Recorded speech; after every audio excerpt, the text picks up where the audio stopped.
Bergamota. Tá no ar mais uma edição do Bergamota, nosso programa de entrevistas curtas que vai ao ar de segunda a sexta às 7 da manhã, 1h20 da tarde e também às 8 da noite. Meu convidado de hoje é o advogado, chefe do cartório eleitoral de Lages e é da zona, da 21ª zona, Gilmar Duarte da Luz. Gilmar, meu parceiro, meu convidado de toda a época em pré-eleição. Pelo menos de 2 em 2 anos ele participa com a gente aqui.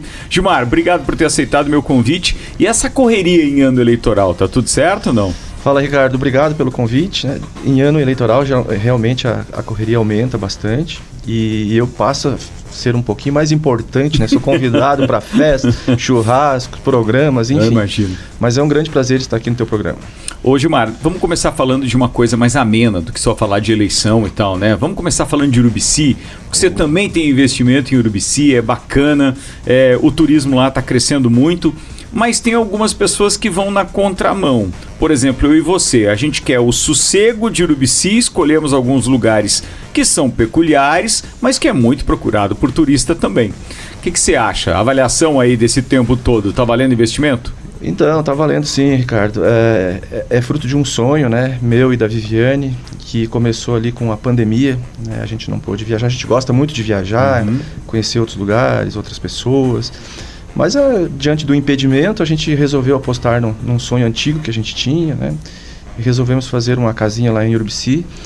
E a gente está curtindo bastante, estamos aproveitando bastante. Todo final de semana, chega sexta-feira à noite, a gente arruma a mala, faz as compras e vai para Urubici. Ah, mas ainda tá naquela de arrumar mala? Eu já tô fazendo o seguinte, tem tudo lá em casa, então daí a gente só entra no carro e vai embora, Gilmar, para não ter o problema de, que trabalho, tem que arrumar uma mala ainda para daí pegar a estrada. A gente já tem tudo, tá bem mais fácil. Agora o mercado não escapa, né, velho? O mercado lá em Urubici tá meio salgado, né? É bem salgado. A gente gosta muito lá de prestigiar o comércio local lá em Urubici, mas em alguns setores a gente tem que se precaver, sair daqui já municiado aqui de Lages. Quer ver material de construção, né, Gilmar? Bastante complicado, né? Quando a gente fez a nossa obra ali, a gente ainda tá você tá mais estruturado que a gente, né? Nós estamos nos finalmente ali, concluindo a nossa obra. Mas a gente teve que buscar material de construção fora de Urubici, né? Porque o pessoal lá... Mas, cara, o material de construção da minha casa, 80% é aqui de Lages, não é de Urubici. Porque realmente, se a gente for analisar, os valores são muito mais altos do que comprar o mesmo material aqui e pagar o frete para levar lá. Então, a base, ou principalmente, né? Vamos dizer que 80% realmente da obra com material todo daqui, inclusive com parceiros comerciais nossos daqui e tal, aos quais eu aproveito para agradecer aqui, inclusive. Mas a gente percebeu que teve um boom desses locais em determinada época, que era principalmente aquela época da pandemia. Haja vista que coincidiu, nós estamos falando aqui de investimentos no mesmo local na mesma época, tanto eu quanto você. E aí, de repente... quando a pandemia acabou e as pessoas começaram a se sentir livres de novo para a união e para a reunião dos amigos, buscaram o litoral mais uma vez. E agora parece que está retomando de uma forma orgânica. Ao redor da minha casa, em Urubici, tem 4 pousadas. E essas 4 pousadas estão já com praticamente 80% daquilo que eles consideram alta temporada ocupado. Agora com reservas já para esse período, então, que começa basicamente agora no final de maio e que vai até agosto, mais ou menos, é a alta temporada do turismo em Urubici. Então a gente já percebeu que já houve uma procura agora de uma forma mais orgânica, que não era impulsionado por nenhum fator extra como foi a pandemia. Porque antes era fácil você procurar uma cabaninha, você queria se isolar, não dava para fazer reunião com os amigos. E agora não, agora as pessoas estão voltando a procurar. E aí a gente chama isso de procura mais orgânica, porque não é impulsionado por absolutamente nada de fora. Desses finais de semana que você vai a Urubici, você começou a perceber isso já, uma procura maior? Sem dúvida, a gente percebe, digamos assim, um turismo mais planejado, né? Pessoas que rotineiramente costumam viajar, conhecer locais diferentes. E Urubici, assim, eu adoro Urubici, né? Eu tenho uma filha que mora em Urubici e tem uma estrutura muito boa de restaurantes, né? De cafés. A gente percebe que tem um investimento bom nesse sentido, principalmente de pessoas de fora, né? A gente vê que muitas pessoas de fora têm investido nessa área em Urubici. E me parece que agora, como você bem disse, ele voltou ao seu normal, né? Aquele mas tem uma turismo dificuldade mais organizado, lá, né? Tem uma dificuldade lá, Gilmar, não sei se você concorda com isso, mas é mão de obra. Você percebeu isso? Muito. Tanto na construção, naquilo que a gente precisava de mão de obra para fazer as coisas fluírem na construção da casa, como também em determinados estabelecimentos que você vai, restaurante ou mesmo cafés, e as pessoas reclamando que o dono do estabelecimento às vezes não está lá no domingo ou abre só num horário limitado porque ele não encontrou gente suficiente ou pelo menos habilitada ou com predisposição para trabalhar em Urubici. Então aí ficou um pouco complicado. Isso foi uma percepção só minha e da minha família? Ou você percebeu isso também? Eu percebo isso também. Inclusive eu tenho um amigo aqui em Lages, que é dono de um restaurante conhecido aqui de Lages, que ele tinha ideia de abrir um restaurante lá em Urubici, né? E ele acabou desistindo justamente por isso, porque numa prévia que fez, um estudo que fez, ele percebeu que iria ter dificuldade, né, em relação à mão de obra. Então acabou desistindo do investimento. Me parece que o poder público precisaria investir um pouco mais na formação, né, dos jovens, das pessoas que moram lá, fazer algum convênio com alguma entidade. Por exemplo, o SESC está prometendo construir uma estrutura bastante interessante lá, para qualificar essa mão de obra. SESC, Senai, Senac, eu acho que os caras poderiam perfeitamente agregar, então, sim, essas entidades, né? Porque quem está tomando os postos de trabalho são pessoas que estão vindo de fora lá, sim, né? Então, você vai no restaurante lá, o garçom é de Minas Gerais, o chefe é de Florianópolis, de Curitiba, então acaba tirando a mão de obra, as vagas das pessoas que moram em Urubici, exatamente por essa falta de qualificação. Então me parece que seria interessante o poder público se mobilizar, tentar fazer algum convênio, preparar essas pessoas para trabalhar na área de turismo, porque o turismo é inevitável, né? Por mais que as pessoas locais tenham uma certa resistência em relação ao turismo, porque até de uma certa forma compreensível, né? Para eles acaba ficando tudo mais caro mesmo, né? Mas me parece que é um caminho sem volta, né? A tendência é só ir para frente ali. Um dos meus sócios em Urubici, ele tem uma pousada ao lado. E aí, ele estava relatando que uma das dificuldades que ele encontrou foi de pessoas realmente para trabalharem na pousada dele. Ele tem 2 pousadas, aliás. Uma delas tem 5 cabanas e a outra tem 6 cabanas. E veja que ele teve que informatizar e tecnologicamente adaptar a construção dele, o empreendimento dele, porque ele não tinha pessoal para ficar lá em tempo real suficiente. O que ele fez? Ele automatizou, ele colocou então, as aberturas das cabanas são feitas totalmente por código, tudo eletrônico, da mesma forma que o monitoramento externo é feito totalmente por câmeras.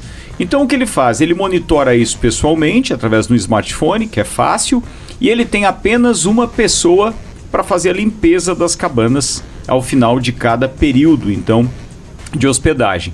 Então veja que fica tudo pronto, aquele que loca apenas pega o código de entrada na cabana, chega lá na cabana com a localização compartilhada online, digita o código, entra, fica à vontade durante aquele período. Aquele código tem um período de validade, ele deixa de funcionar, por exemplo, na segunda-feira, para quem pegou de sexta a segunda, e aí na segunda-feira a moça da limpeza vai lá e limpa. Mas não é que ele gostaria de fazer isso. Teve que se adaptar. Ele teve que se adequar, porque não tem mão de obra em Urubici. É uma pena. É uma pena, porque Urubici, como eu disse antes, é um local tão bonito. A natureza né? Exuberante, né? A gente vê muitas pessoas, todo final de semana, chega sexta-feira, o caminho ali fica congestionado, né? Motociclistas, carros. Muita gente tende a fazer um comparativo com coisas que já são sucesso. Por exemplo, Gramado. Porque Urubici é Gramado. Não tem nada a ver. A vantagem de Urubici é que ela tem mais atrativos proporcionados pela natureza, mais atrativos naturais do que tem Gramado. Então ficaria muito mais fácil para aqueles que buscam a aventura ou mesmo o isolamento, mas o centro comercial que precisa dar infraestrutura para as pousadas, os restaurantes, os cafés, etc., como bem falou o Gilmar, e mais tarde até o comércio, esses ainda requerem uma estrada muito longa para chegar aos pés de Gramado. Mas sim, nós temos muito orgulho, acho que o Urubici está num caminho bem bacana e a gente tem uma tendência de ter um lugar bem próximo de Lages, por isso que eu acho que a vocação turística de Lages, de turismo receptivo, era o ideal. Então o Urubici é um exemplo disso, nós podemos receber aqui, levar até o Urubici.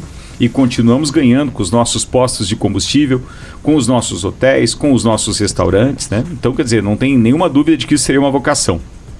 Gilmar, vamos mudar de assunto agora. Vamos falar desse ano eleitoral. Então. O que mais, digamos assim, acende aquela luz de alerta lá com relação a esse período? São candidatos que costumam fazer uma pré-candidatura de forma irregular, não se atendo a regras, ou é a própria busca da justiça eleitoral por 100% da biometria? Nesse período especificamente, né, a justiça eleitoral está trabalhando essa questão da identificação biométrica do corpo de eleitores, né? Não é obrigatório para essa eleição, mas é um fator a mais de segurança, né, para o eleitor e também para fins de contabilização de votos. Não que a gente tenha algum problema de segurança, né? Mas passa essa sensação para aquela parte do eleitorado que ainda tenha, né, alguma desconfiança em relação à urna eletrônica. Mas o grande problema, eu acho que a grande questão para a justiça eleitoral nessa eleição é a questão das campanhas eleitorais na internet, né? A questão da inteligência artificial, porque é um desafio novo para a gente, principalmente na eleição municipal. E a gente não tem essa experiência ainda vivida de uma forma mais consistente. Nós tivemos na eleição presidencial, mas na eleição presidencial a gente tem muito o suporte do TSE, do próprio TRE. Na eleição municipal é com a gente aqui, né? A gente vai ter que se virar, vai ter que achar uma forma de evitar, de tentar combater essas ilegalidades que normalmente se praticam. Mas o próprio concorrente, né, acaba sendo o fiscalizador. O problema é a enxurrada de denúncias que chegam lá e nem todas são plausíveis. Estou errado ou não? Não está errado. O problema é justamente isso, né? Que a gente começa a fofoca, né? Qualquer probleminha que muitas vezes não tem nenhum embasamento jurídico, não tem nenhum conteúdo de prova, acaba desembarcando na Justiça Eleitoral. E o Poder Judiciário, a Justiça Eleitoral é um órgão do Poder Judiciário, tem que dar uma resposta. Por mais absurda que seja a proposição, tem que dar uma resposta. Isso acaba sobrecarregando, né, os poucos servidores, juízes, membros do Ministério Público, e acaba que as questões mais importantes elas ficam comprometidas justamente por causa do tempo, né? A Justiça Eleitoral tem um tempo muito curto para apreciar todas essas questões. Mas a gente está trabalhando, a gente vai fazer reuniões com os partidos, com os advogados que trabalham na área eleitoral, tentar estabelecer uma parceria, né, para que a gente possa conduzir essa eleição assim, de uma forma minimamente civilizada, dentro das regras estabelecidas pela legislação eleitoral. Desejo sucesso ao amigo, mas que a tarefa não vai ser fácil, não vai ser. Não vai ser fácil, né? Porque envolve muitas paixões, né, Ricardo? Muitas questões locais. Quase toda a família tem um candidato, muitas rixas pessoais, políticas. E a gente tem que fazer o meio de campo, né? Nós temos que contemporizar, trabalhar aquilo que é realmente importante, que é proporcionar para o eleitor a possibilidade de ir lá escolher, e que o eleitor seja feliz e faça a melhor escolha, né? Vamos ao eleitor agora, para a gente se encaminhar já ao finalmente da nossa entrevista, Gilmar. Tem prazo para essa regulamentação biométrica, digamos assim? Tem prazo, né? Como eu disse, não é obrigatório, né? Quem não tem a biometria... Pode votar da mesma forma? Vai poder votar da mesma forma. Mas para aquele que pretende fazer transferência, por exemplo, né? O sujeito mora aqui em Lages, tem um terreno lá em Urubici, ele tem direito de votar lá em Urubici também, né? Então temos até o dia 8 de maio, até a próxima quarta-feira apenas, para fazer esse tipo de procedimento. Mas não é obrigatório, é um procedimento a mais, mas seria mais específico esse plantão para quem quer fazer transferência, fazer alguma revisão, atualização dos dados, mudar o local de votação, né? Nós temos alguns locais aqui com muitos eleitores, a Escola Nossa Senhora do Rosário, por exemplo, é um exemplo, nós temos quase 5 mil eleitores, então muitas pessoas se sentem incomodadas com o grande volume de pessoas que querem transferir para um local mais tranquilo, então esse prazo é dia 8 de maio. Mas a princípio, nenhuma intercorrência nesse período pré-eleitoral. Você acha que, fora essa questão que nós conversamos a respeito das denúncias que devem vir numa demanda maior, por conta, obviamente, da utilização de recursos que são inapropriados e inautorizados, fora isso, deve correr tudo dentro daquilo que a sua experiência já determina? Nesse período de pré-campanha, chamada pré-campanha, que foi criada em 2018, né, 2016, 2018, nós não tínhamos essa figura antes, né? A gente tem alguns setores da Justiça Eleitoral, do Ministério Público, que monitora, né, aqueles prováveis candidatos, né? Até porque criou-se essa figura da pré-campanha e qualquer gasto, por exemplo, que seja efetuado em prol da candidatura, deve ser contabilizada depois, né? Mas, por enquanto, não há nenhuma possibilidade de ações eleitorais, até porque a gente nem sabe se, de fato, essas candidaturas vão se confirmar, né? A partir do momento que as candidaturas forem confirmadas, aí sim, esses órgãos que acompanham, monitoram nas redes sociais, principalmente, né?